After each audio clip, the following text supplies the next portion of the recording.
When you bring your child to the pediatrician's office, we weigh them and measure them.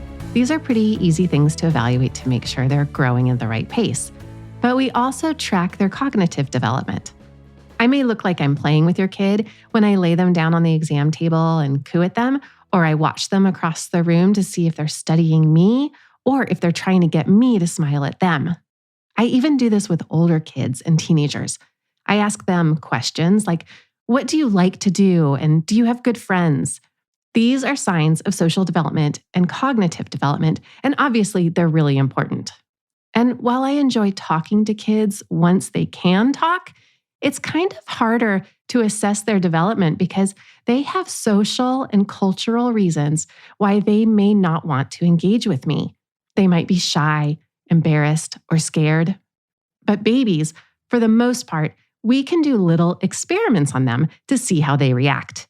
They are a little more straightforward. And what's really cool is that researchers study babies to find out how humans develop their cognition, or in other words, how humans learn, develop memory, and think. We understand our own mind better when we see how it came to be, and that's the job of infant cognition researchers. I have a very messy lab. It has spills and sand and weird, unusual objects all over it. That's Dr. Sue Hespos. She's a professor of infant studies and leader of BabyLab at Western Sydney University. She and her colleagues researched the earliest evidence of cognitive capacities in humans and what changes during development. But mostly she just plays with babies to see how they think and learn. She's going to share a few of the insights she has discovered, and in part 2, she'll share how those insights can tell you how to interact with babies to support their cognitive development. I'm Dr. Wendy Hunter, and I'm the pediatrician next door. I'm that doctor friend you call for practical advice about your kid's health. I mix the science of medicine with the reality of parenting. Your baby is born with the ability to breathe, sleep, feed, pee, and poo, all the functions they need to survive. They are also born with blurry vision, basically no coordination of their limbs, and limited ability to communicate, at least through words. But they do communicate, and that's what infant cognition researchers use to figure out how babies learn and what they're thinking about. I asked Dr. Hespos how she peers into the minds of babies. The way that you study infant cognition, it would be great if babies could write us an essay about their vast experience in the first months of life, and that's just not going to happen. So we have to capitalize on what babies are good at. Infants have good control over their eyes from the first days of life, and they tend to look at what they find interesting, and when they get bored, they're a little rude. They just look away and find something else interesting. So that is a choice that the baby is making. And so what we do is they sit on their parents' lap in front of a puppet stage. There's a video camera under the stage, videotaping the baby's face. And we time how long they look at the events that we show them. They're sophisticated little beings, even though they seem kind of hapless and incontinent and they need all of our, us to care for them. They are working hard. They're working hard on developing posture, on developing eye contact and social relationships. It's primitive. It's very primitive because it's extremely complex in the long run, but they get started from the get-go. And when she refers to the get-go, that actually means from within the womb, before they're even born. I've talked before about how babies start to develop the ability to distinguish different tastes in utero based on what their mothers ate. Babies also learn a lot about sound before they're born. We know this from ultrasound studies. When unborn babies hear their mother's voice, their heart rate changes, almost as if they're processing the sound they hear. Multiple studies have documented this, with a live mother's voice and even with their recorded voice. And even soon after they're born, they show a preference for their mother's voice. In one set of experiments with 12-hour-old babies, they were given a pacifier to suck on, and when they sucked, they heard a recording of their mother's voice. If they stopped sucking for 2 seconds or longer, the recording stopped. It took babies a few tries and minutes to figure this out, but they voted by sucking to hear their mother's voice. We as parents know this happens because we talk to pregnant bellies, And we can't help but sing and talk to newborns. It's like we have this urge to sing and talk. And for babies, their learning starts with recognizing rhythms of our voices. Studies have shown that babies can pick up the rhythms of language, even in the last trimester. So just really broad rhythmic differences. Like in English, we tend to emphasize the first part of a word. So we say baby, whereas in French, they say baby. So the accent is on the end of the word. And a baby that is around an English-speaking mother will have a preference for the rhythmic patterns of their native, the mom's language.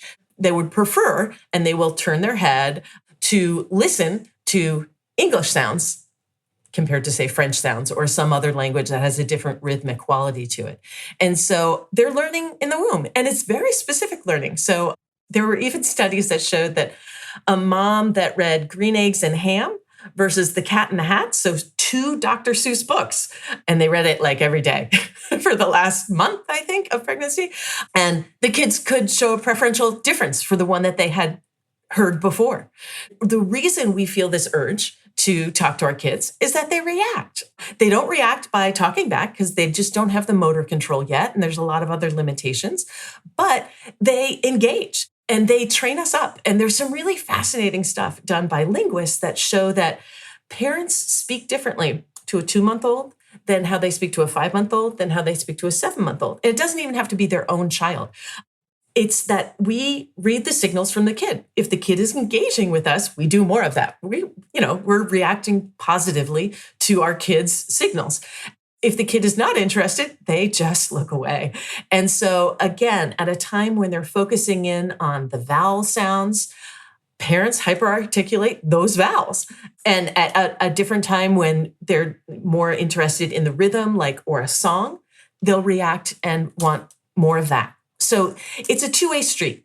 And I do think that there is some hard wiring in there on the baby side as well as on the parent side to engage in these types of interactions. And our studies show that they make a difference. Kids have measurable learning effects when parents are engaging with them and the kids are hearing what they want to hear. We all know that kids learn language because we watch it happen. We see them learn how to walk. We see them learn how to do lots of things. But there are a lot of things we take for granted, like not understanding or understanding the concept of a solid or what an object is going to do. And I love how you call this physics for infants. What is physics for infants? Physics for infants is this idea that we all expect that if I were to dangle my keys in front of me and let go of them, even before I let go of them, you expect they're going to fall. I expect they're going to fall. My dog expects they're going to fall. So this isn't even human specific, right? I remember my dog would really get frustrated when helium balloons were in the house because, right, that's an object and you let go of it and it goes up. Of course, that's frightening and crazy and ridiculous, but you can adapt to it. A variety of studies going back 20 years have shown that if you have a baby sitting on a parent's lap in front of a puppet stage and you magically make an object float in midair instead of, you push it off support and it falls. Kids get used to that after a couple of trials. But if you magically make it float in midair, so in addition to being a scientist, I have to be a magician, kids look significantly longer at that event, something floating in midair, than falling like it should. At 3 months of age, kids get this. Now, at 3 months, a 3-month-old cannot manipulate objects. Their motor skills aren't good enough yet. So they must be picking this up by looking at things in their world. And there's plenty of examples that we see. Just, look around your office right now, you'll see plenty of examples of support. And so we get a lot of redundant information and examples about this in our everyday life. And babies are picking up on that in the first months with blurry vision. They can't even support their neck very well. So it's incredible that they have these things. And that could lead into a discussion about whether or not is it innate? I don't know. We're still doing some studies on figuring this stuff out. So the area of what kids understand about how objects behave and interact, how they collide, how they get supported, how they fall down, things like that, has been well studied over the last 20 years. And what we've discovered is that babies have expectations about how objects work. And that's the baby physics. Unsupported objects fall down. It's a thing. So we started asking questions. Well, what about liquids? We have to drink liquid every day or it will be our last. And babies are drinking milk for the first 6 months of life, ideally, and they're taking a bath and they play in water. And so do they have any expectations about this? The answer is yes. They do seem to have expectations that liquids should pour. And if it suddenly turns into a chunk like of ice, kids find that surprising and look significantly longer at those types of events. Babies growing up in Chicago often don't see sand for the first several months if they're born in the winter, yet they still have expectations that sand should pour too, even if they've never experienced sand. So that's kind of interesting because it's something about the way that substances like liquids and sand move that's probably specifying how it should pour and that your hand can pass through it, whereas my hand won't pass through the table.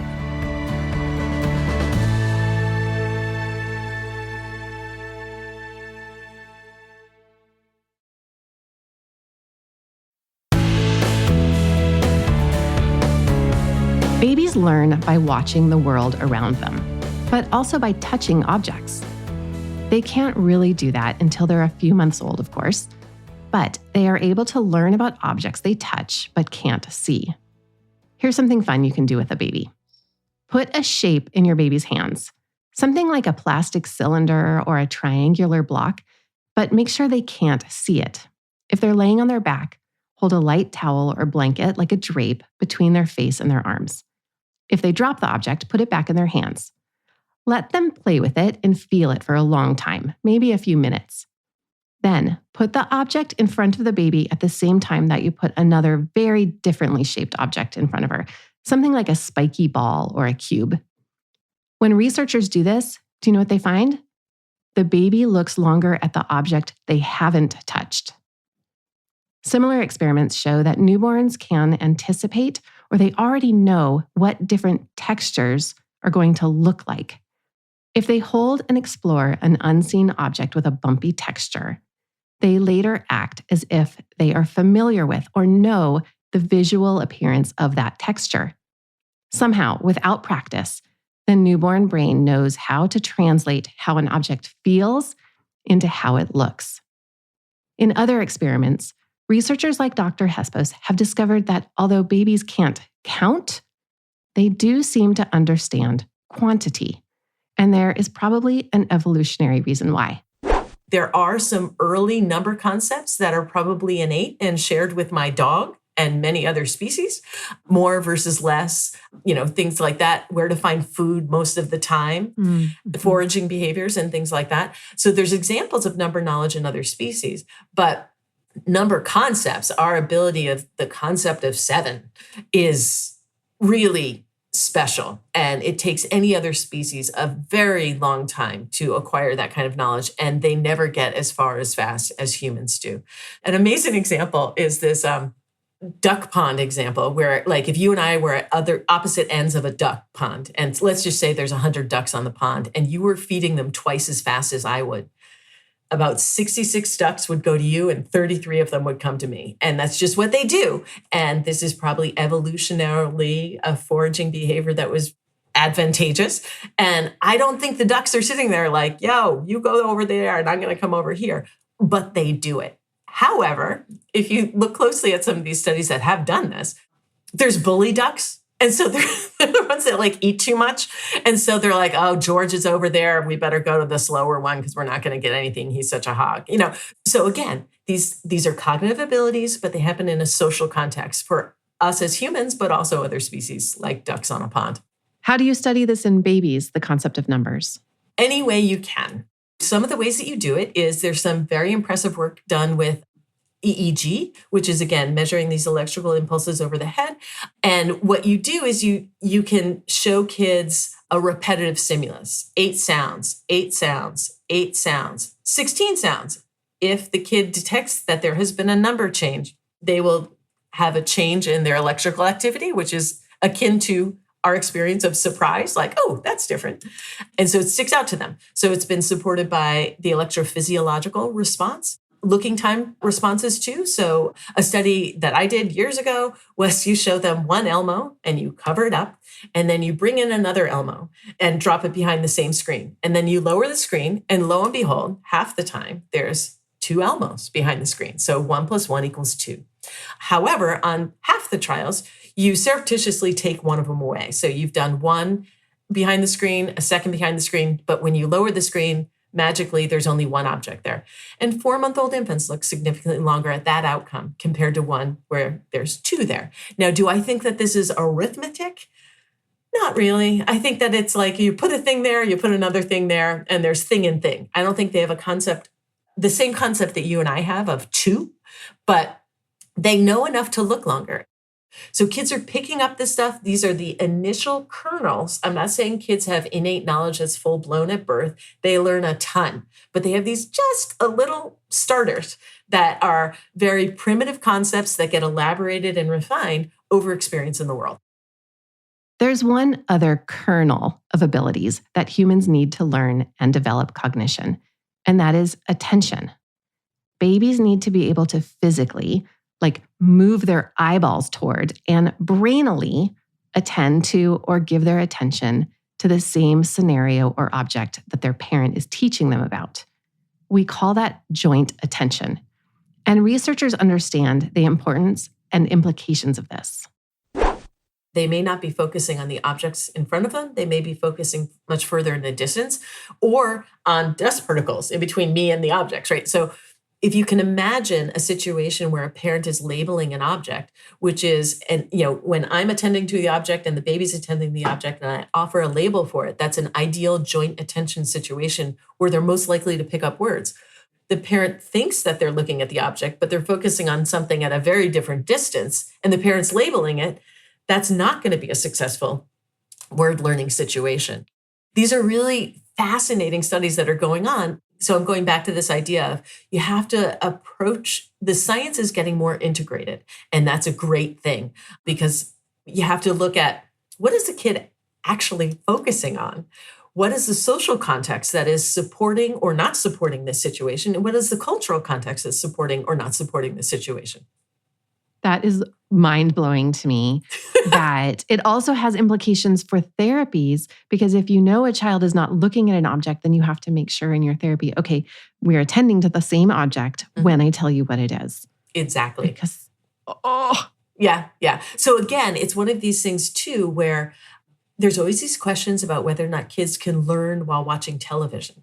Well, if the kid is actively engaged, talking at the television, like Blue's Clues and many of these other kids' shows now that are much more interactive, or if they're watching it with a caretaker who's facilitating the interaction with, did you hear what they said? Can you make the B sound? Can you point to the one that's a circle?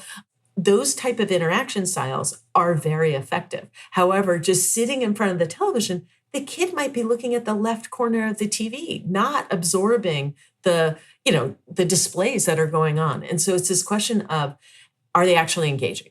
And if they're actually engaging, you are going to be more likely to have longer lasting learning. This caught my attention because it occurred to me that if a child has a speech delay, we don't really know if they need to work on the mechanics of being able to move their mouth, if they actually can't hear the words, or if they're simply not attending to the things their parents are saying the words for. This is all quite complicated, but here's what I want to leave you with. You are your child's best toy. If you make your child smile and laugh, you're doing the right thing. But remember, they're easily overwhelmed. Give them one object at a time to explore. Young babies will need calm activities between more active activities, and sometimes they need very short playtimes. Let them try things before you help out, and let them witness the results of their activities. If they drop something, help them see where it went, but also step in before they give up on a new skill. It's a fine balance, but you know what you're doing. Have confidence. If you think your baby likes or doesn't like something, you're probably right. You're the expert on your baby. Now, if you're curious to learn more about how to optimize interactions with a baby, that's on next week's episode when Dr. Hespos shares that, as well as how her research and researchers like her can help develop artificial intelligence. It turns out that babies are better at learning than machines are. I mean, we have a millennia of evolution that has fine-tuned the process of learning. This will cause some people to laugh, but also I think it's somewhat true. AI has learned and could learn more if they looked at babies, right? Babies are a fabulous example of an amazing learning machine. That's next week on The Pediatrician Next Door. For more from The Pediatrician Next Door, find me on the web at pediatriciannextdoorpodcast.com. If you've got a question about the weird things kids do, send an email to hello@pediatriciannextdoorpodcast.com for a chance to hear your voice on the show. I'm Dr. Wendy Hunter, and I'm the Pediatrician Next Door. This show is produced by Red Rock Music. Make sure to subscribe and leave a review wherever it is you're listening. I'll be back next time with more.